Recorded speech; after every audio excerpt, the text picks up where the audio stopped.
రాజన్న సిరిసిల్ల జిల్లా తంగళ్లపల్లి మండలం పద్మానగర్ వద్ద ఆర్టీసీ బస్సు అదుపు తప్పి రోడ్డు పక్కన మైదానంలోకి దూసుకెళ్లిన సంఘటన బుధవారం ఉదయం చోటు చేసుకుంది.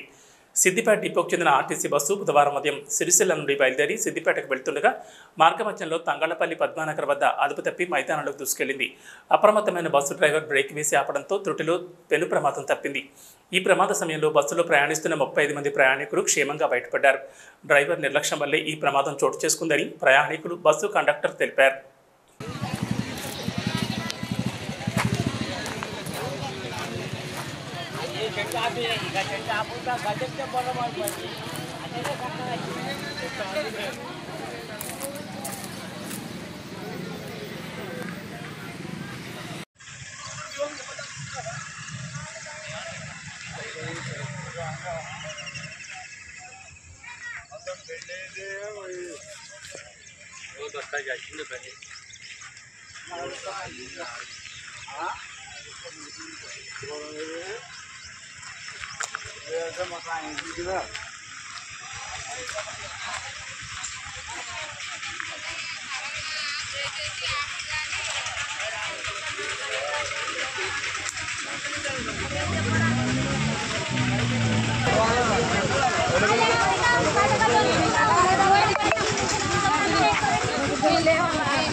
బస్సు ఎక్కడిది? సిద్దిపేట డిపో. ఎన్ని గంటలకు వస్తుంది? 5:25 స్టార్ట్.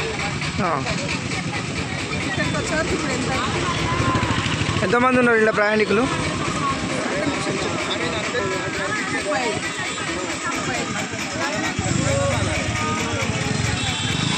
ఏం జరిగిందమ్మా?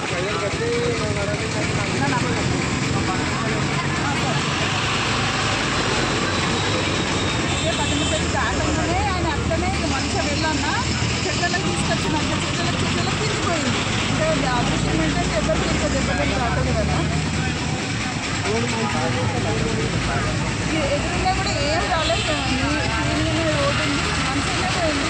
పద్దెనిమిది కడ కూడా నేను 5-6 మంది లేడీస్కి 2 జెంట్స్ టికెట్స్ కూడా ఇచ్చిన.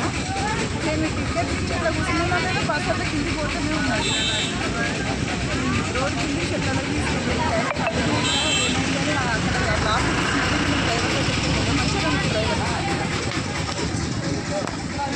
ఇది రామంచ మల్లయ్య అని అక్కడ రాయించిన కూడా 52740/14 బ్యాచ్ నెంబర్ అని చాలా రోజులు అవుతుంది. అడిగి రావాలి. అక్కడ మేము 5:30 సిద్దిపేటలో బయలుదేరినాము. 35 మంది ప్రయాణికులు ఉన్నారు. పద్దెనపల్లి దాటగానే డ్రైవర్కి మరి అన్ని సీకెట్లు వచ్చినా ఏమొచ్చినా తెలుస్తలేదు. అందరు ప్రయాణికులతో నేను కూడా కూర్చున్నాను.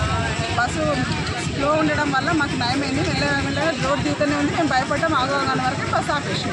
ఇంకా వెహికల్స్ ఎలాంటి వెహికల్ రాలేదు.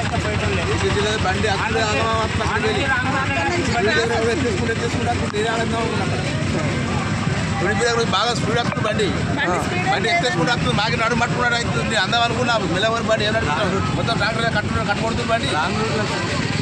ట్రాక్టర్లో కట్టుకొడుతుంది మొత్తం స్పీడ్ మీద కంట్రోల్ బండి అసలు. మరి ఇక్కడ నుంచి ఎక్కడికి లక్షలు అక్కడ బ్రేక్ అయితే కానీ ఆగి బండి లెక్కకు అది ఏది మన ఎయిర్ బ్రేక్ కదా. ఇక్కడ ఎంత తగ్గింది బండి అది ఆడ పడలేదు. మొత్తం అందరూ ఒక్కొక్కరు మొత్తం అందరూ కంప్లీట్. మరి నిద్రపోయిందా మరి తాగిందా బండి తెలియదు కదా. బండి వన్ సైడ్ ఉంచుకొచ్చింది. బండి ఓవర్ స్పీడ్ ఉందని చెప్పి ప్రయాణికులు చెప్తున్నారు. వాళ్ళు ఎన్ని చెప్తే వాళ్ళు అందరూ చెప్పినా కానీ మీరు పట్టించుకోవడం లేదని చెప్పి వాళ్ళు మాట్లాడుతున్నారు. ఇక వాళ్ళు నాకు చెప్పలే ఏం చెప్పలేదు నేను పట్టించుకోవడానికి ఎప్పుడు ఇది చూసారికి అయిపోయింది.